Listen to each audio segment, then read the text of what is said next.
Wapres berdialog dengan masyarakat, mengecek rumah-rumah warga, apa saja kerusakan, kemudian seperti apa lumpur dan juga puing-puing yang tersisa setelah banjir ini surut. Wapres juga sempat mendatangi tenda pengungsi untuk mengecek kesiapan makanan dan juga barang-barang logistik yang harus tersedia di tenda pengungsian, mengingat ini juga bulan suci Ramadan, harus dipersiapkan dengan sedemikian rupa agar kebutuhan-kebutuhan masyarakat tetap terpenuhi meski ada di tenda pengungsian. Dan saudara, Wapres Gibran tadi tiba di Pondok Gede Permai sekitar pukul 10 waktu Indonesia bagian Barat, berarti sudah hampir 2 jam Wapres memantau penanganan banjir di Pondok Gede Permai. Dan kita ke informasi lain, saudara. Listrik, air bersih, alat kebersihan hingga keperluan sekolah adalah barang yang paling dibutuhkan pengungsi di posko BNPB Bekasi, Jawa Barat. Warga pun juga menanti solusi dari pemerintah agar banjir tak kembali merendam rumah mereka. Simak liputan jurnalis Kompas TV Putri Oktaviani dan juru kamera Yogi Syahrevi bersama dengan pengungsi di posko BNPB berikut ini.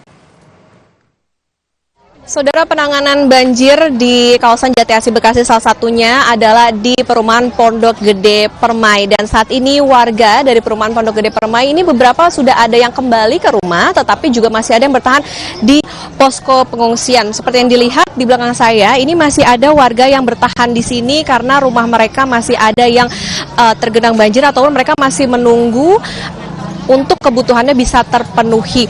Di posko ini, saudara, di posko BNPB ini memang sejumlah kebutuhan terus diupayakan untuk disuplai untuk para korban banjir, begitu, sehingga apa yang mereka butuhkan terutama dari segi persiapan ketika mereka akan kembali ke rumah untuk membersihkan sisa-sisa banjir ini bisa terpenuhi seperti logistik dan lain sebagainya.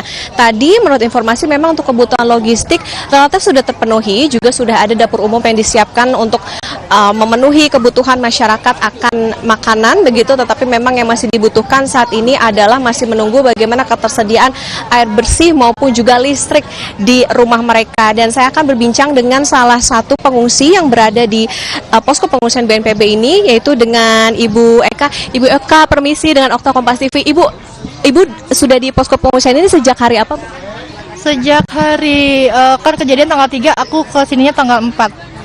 Iya. Ibu, selama di posko ini terpenuhi semuakah kebutuhan? Alhamdulillah untuk makanan, minuman, logistik,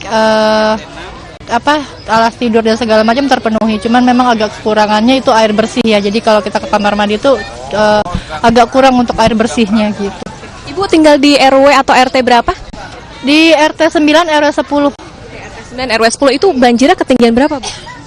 Kalau untuk tepatnya saya kurang tahu ya, tapi saya dapat informasi dari tetangga itu. Jadi atap yang paling bawah itu asbesnya sudah tidak terlihat. Terus di lantai 2 itu kayak ada kerai bambu itu sudah setengah menutupi. Jadi perkiraan sudah ada orang dewasa lah seperti itu.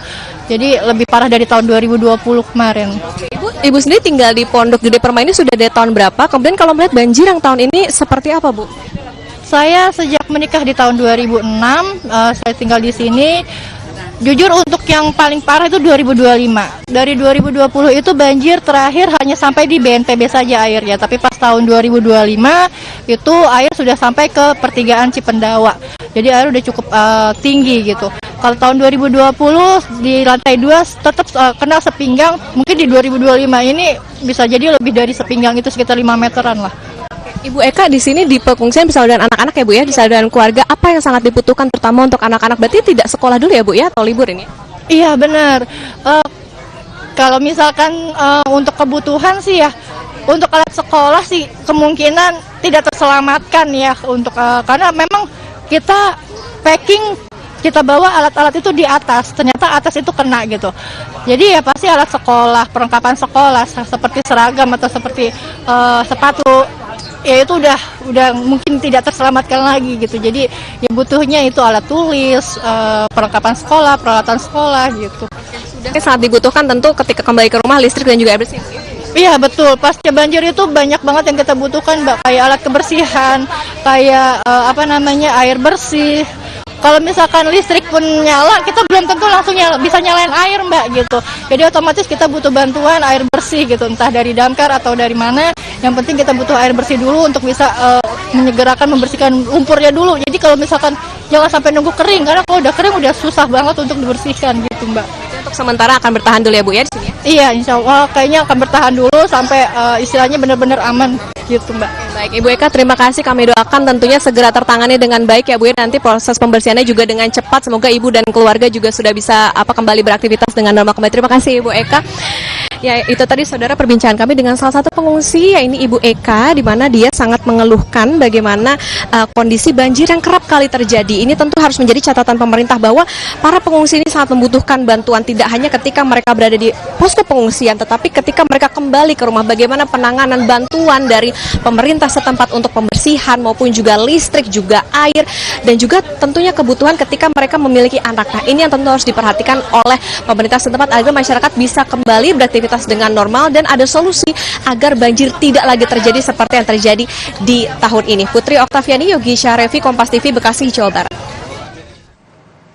Kita akan melanjutkan obrolan kita bersama pengamat tata kota Yayat Supriyatna. Kang Yayat, kalau menurut laporan yang tadi sudah jelas warga butuhnya sanitasi, air dan juga kebutuhan-kebutuhan. Nah, bagaimana pemerintah, terutama pemerintah daerahnya bisa memenuhi ini? Di satu sisi lain dia juga harus membersihkan kasus-kasus banjir ini. Gimana Kang Yayat? Pertama, Wapres habis ini harus segera bertindak, memberikan instruksi lah, minimal ada arahan. Apalagi udah 2 jam nih di sana. Sudah 2 jam, jadi harus ada keputusan siapa berbuat apa dan harus dilakukan secepatnya dan bagaimana. Pertama satu, dari hasil kunjungan lapangan ini kan terlihat ya apa yang menjadi prioritas. Kalau prioritas itu pertama satu, untuk menangani kebutuhan sehari-hari. Misalnya mereka kan tidak mampu atau situasi tidak memungkinkan kebutuhan untuk pangan dulu. Bisa nggak? Masih bisa dibantu atau tidak? Atau tetap menggunakan posko. Kedua, dalam konteks pemulihan, membersihkan rumah, tidak mungkin kerja sendiri. Ada nggak yang membantu? Seperti contoh tadi dilihat di beberapa tempat itu, warga membersihkan di kebun pala kalau nggak salah. Sampah dikumpulkan, tidak ada yang ngangkat. Nah, kemana nih? Kemana mengangkat? Itu kan juga harus terorganisir ya. Jangan sampai ini pasti sampah semua nih. Belum lumpurnya, belum kalau ada hewan-hewan yang lain. Kemudian kedua, ini kan biasanya orang butuh air ya, tekanannya untuk menyemprot itu ya. Ini pertanyaannya, airnya bisa mengalir atau tidak kalau di rumah? Listriknya sudah menyala atau belum? Fungsi mesinnya atau tidak, itu juga harus dipetakan satu persatu. Nanti kalau misalnya ada daerah yang memerlukan bantuan yang dibutuhkan tenaga besar, itu harus segera ada alat bantu untuk menyelesaikan. Baru yang menarik ini adalah, ini kan Pak Wapres jalan sendiri nih. Ya. Nah, kelihatannya perlu siapa yang mencatat, siapa yang untuk menindaklanjuti ini kan. Betul. Ini perlu bantuan dari pemerintah pusat dan melalui institusi yang mana.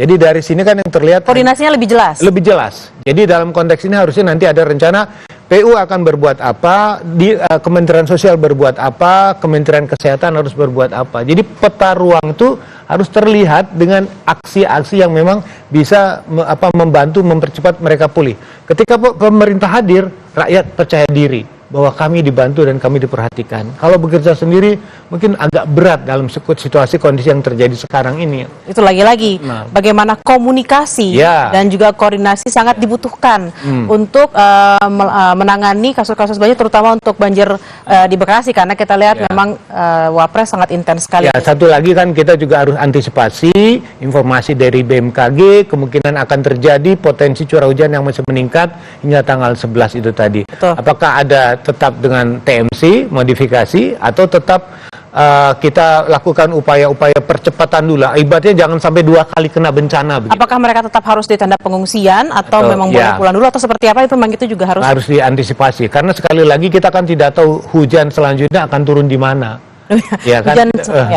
Nah, kemudian perbaikan tata ruangnya, Kang Yayat. Pertama begini, kita perlu juga informasi terbaru dari ATR, Kementerian Agraria dan Tata Ruang, tentang peta ruang kondisi Jabodetabek saat ini. Sebetulnya beberapa kajian perguruan tinggi itu sudah banyak memberikan informasi tentang kerusakan pada wilayah resapan airnya ya, seperti kawasan Hulu, Puncak itu yang sudah demikian. Wilayah di Kota Bogor, Depok bagaimana? Karena terus terang saja, peristiwa Bekasi ini penanda bahwa betapa sudah rusaknya tata ruang kita. Betul-betul setiap daerah sekarang ini saling berkontestasi untuk meningkatkan PAD, mendorong pembangunan tanpa memperhatikan aspek tata kotanya atau tata ruangnya. Konversinya atau alih fungsinya sudah demikian masif terjadi di mana-mana. Saya sendiri yang mungkin tahu tentang kondisi puncak, nggak terbayangkan sampai sama saya sekarang ya, dengan kerusakan yang terjadi, dengan upaya pemulihan yang akan dilakukan.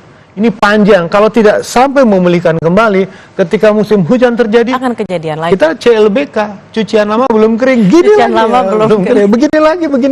Begini lagi. Itu lagi memang keseriusan dari pemerintah, juga koordinasi dan komunikasi yang baik. Nah, betul ya? jadi pertama pesan terbaru adalah segera lakukan konsolidasi di tingkat pimpinan daerah, misalnya provinsi, kabupaten, dan kota yang kemarin sudah retreat di Magelang. Coba bangun kembali. Bahkan sebetulnya antar bupati, wali kota sudah dekat ini. Pasti sudah punya nomor kontak masing-masing. Sudah terbangun komunikasi. Cuman mungkin yang sedang menjadi masalah hitung-hitungannya nih.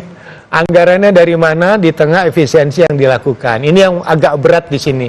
Dan saya kira saya belum pernah dengar nih ada partisipasi gotong royong dari partisipasi masyarakat, ada badan usaha. Saya melihat ini kenapa agak sepi ya. Itu perlu kita dorong lah. Mungkin ada kepedulian, dulu rasanya masih banyak yang mau kepedulian, tiba-tiba ada inisiatif untuk membangun rasa solidaritas. Baik, terima kasih Kang Yayat Supriyatna sudah menemani di Breaking News Kompas TV. Dan Breaking News Kompas TV akan dilanjutkan dengan rekan Mercy Liatirayo. Saya Tili Rea Bella pamit undur diri, sampai jumpa.